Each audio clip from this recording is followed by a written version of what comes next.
welcome you all for the first session of the subject EC8352 Signals and Systems.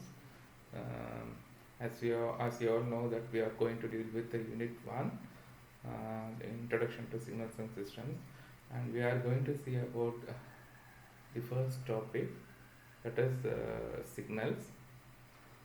What is the definition of a signal and some examples of signals. As you know, the signal is available naturally in many domains.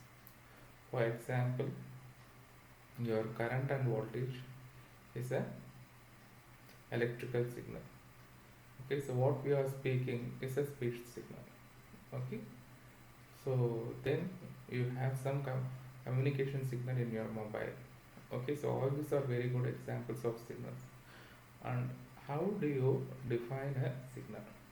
Okay, so that is very important. So you can give examples, okay, and you can relate this example with the definition of a signal. Okay, so that is what I want to say. Step by step I want to go by relating an example with the definition of a signal. So signal is a function of one or more independent variables which conveys information on the nature of physical phenomena. Okay, so function, what do you mean by function? Okay, so in maths you should have studied about f of x. The same way the signal here in signals and systems subject is represented as x of t. So instead of f of x we will be taking to be as x of t. So here x, which is dependent on t, is called to be as dependent variable, and you call that x of t to be as dependent variable and t to be as independent variable, which is independent of x. Okay, and here the t is nothing but a continuous time signal. We will see about what is this continuous time and discrete time signal in the further topics.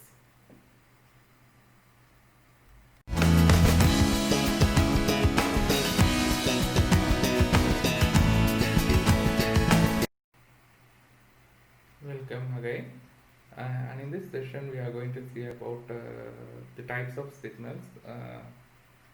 As I have said in the previous class, we will be seeing about what is continuous time and discrete time signal. Okay, so basically the types of signals we can say that to be as three types. So one is continuous time signal, or you call this to be as analog signal. Okay, so whichever in analog form, for example your speech is analog form, ECG signal can be analog form. Okay, seismic signal, that is your earthquake signal, cannot be also in analog form. So all this can be represented in terms of continuous time, that is continuous in nature. Okay, so what do you mean by this continuous? So continuous is nothing but defining a signal at continuous instant of time. Okay, so the signal is defined at continuous instant of time. So in previous class I said x of t to be as the continuous time signal. Okay, so this continuous time signal you can also call to be as analog signal, and this continuous time signal can be converted into a discrete time signal or a digital signal. So how you can make this discrete time signal from continuous time signal? So when you sample this continuous time signal at t is equal to some sampling interval, that is small n into capital T. So that capital T will be taken to be as 1 second. So if you take that capital T to be as 1 second, that small t will be equal to small n. So your x of t more or less approximately equal to x of n, and this continuous time signal will be converted into a discrete time signal with a sampling process. We call the process to be as sampling and the device to be as a sampler. Okay, and what is this digital signal?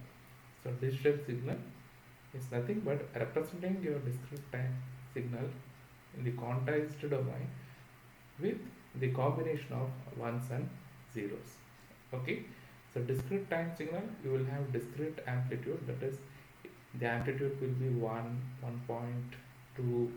Okay, so in terms of decimal values also you will have. Okay, so whatever the amplitude of the discrete time system, we call that to be as a discrete time signal. Okay, so representing that amplitude in terms of ones and zero by a combination of ones and zero, you call that to be as a digital signal. So now you can say that there are three types of signal. One is the continuous time signal, which we can also call as analog signal. Second one is discrete time signal, and the third one is digital.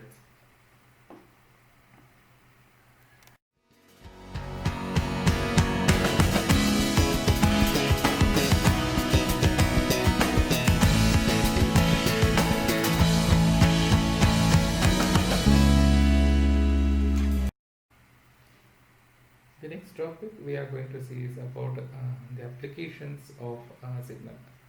So where do we find this signal applied?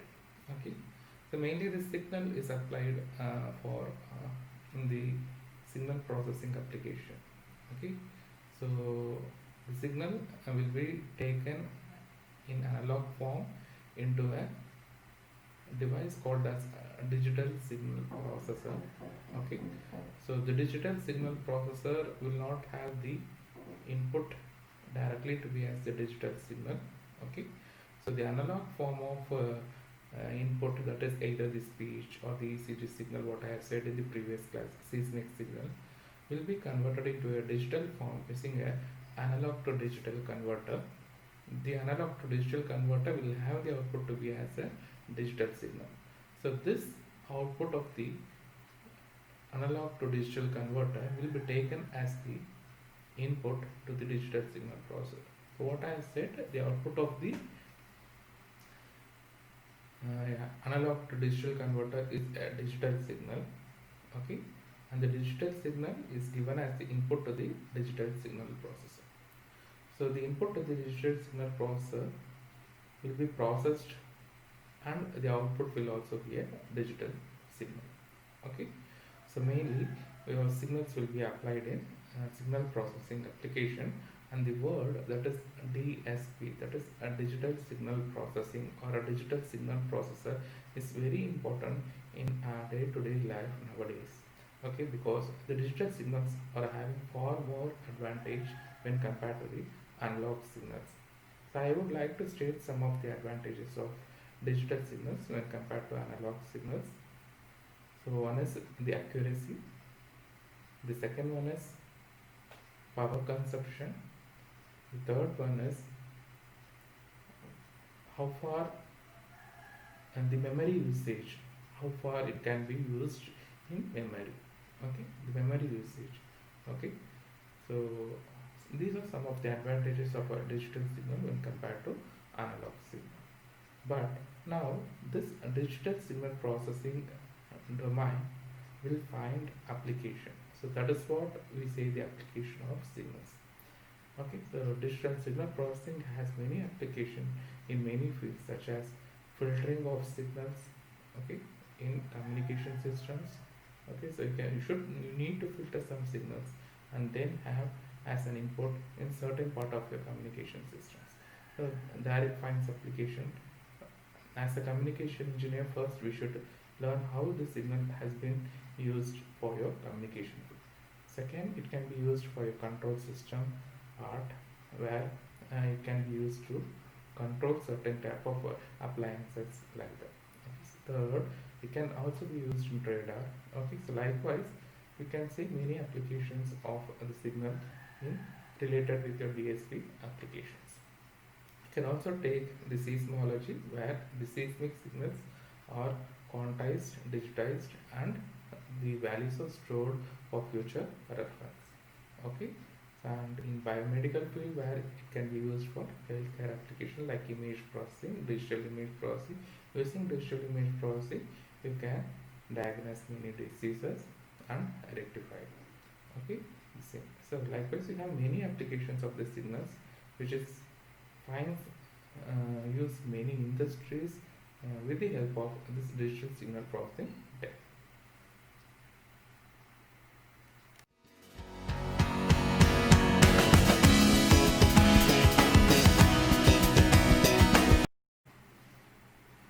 topic, we are going to see about the representation of signals.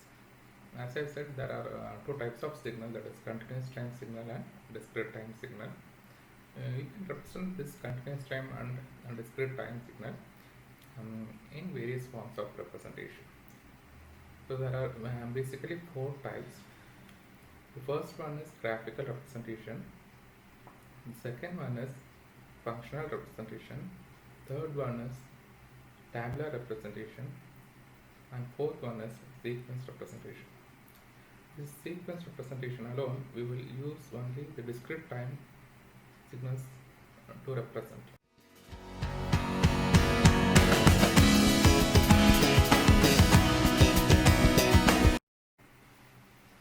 Coming to the first type of representation, that is graphical representation.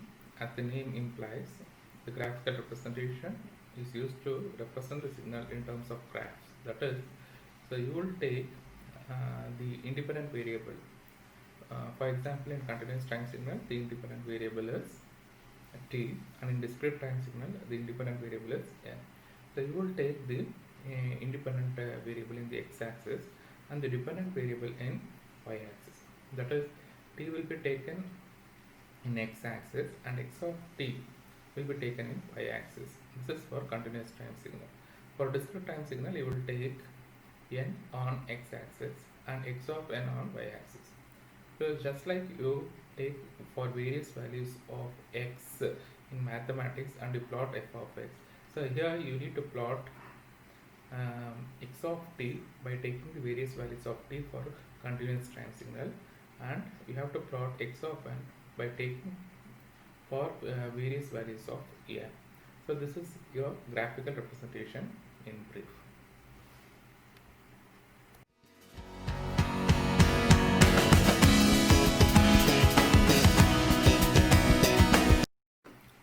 The next one is functional representation. In the previous topic, we have seen about graphical representation as a method. So now in functional representation, you will have the representation of signal in terms of functions. So how do you represent a signal in terms of functions? X of t, you can specify this to be as a t square. Okay, so a parabolic curve. Okay, so x of t is equal to t, a ramp signal. Okay, so in terms of function, so how do you define this range of t? So the condition of t can also be specified. So you can take x of t is equal to t square for 0 to t lying between 0 to 10. Conditions can be specified, and you can mention the other condition to be as 0 elsewhere. Likewise, you can take the functional representation of discrete time signal also. X of n is equal to some expressions you can use, or some functions you can use. X of n is equal to n by 2 for n lying between -1 to +5, okay, or 0 elsewhere. So if you don't want to specify the other conditions of n, you can specify the second condition to be as 0 elsewhere in both x of t and x of n functional representation. So this is your functional representation, which is the second type of representation, and it is nothing but representing your signal in terms of functions or expressions.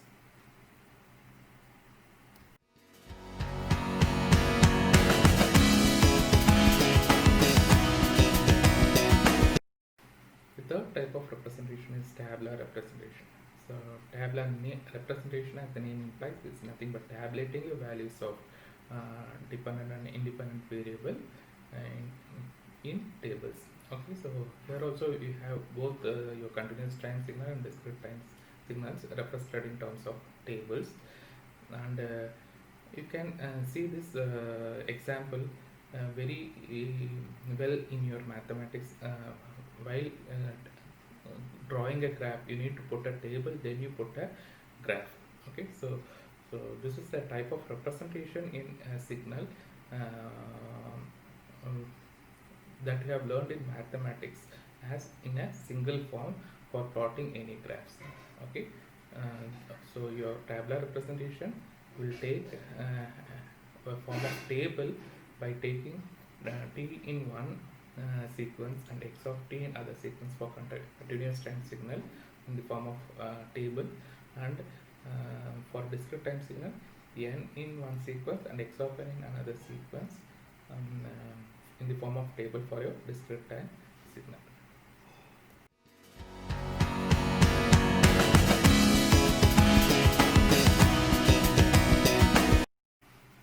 The fourth form of representing signal is sequence representation. As I've already told in brief in the introduction of the representation of signal itself, that this form of representation is used only for discrete time signals, and you will use a sequence in braces to represent a discrete time signal, and an upward arrow will be used to determine the origin value.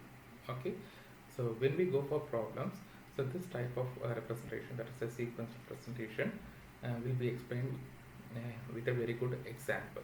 Okay.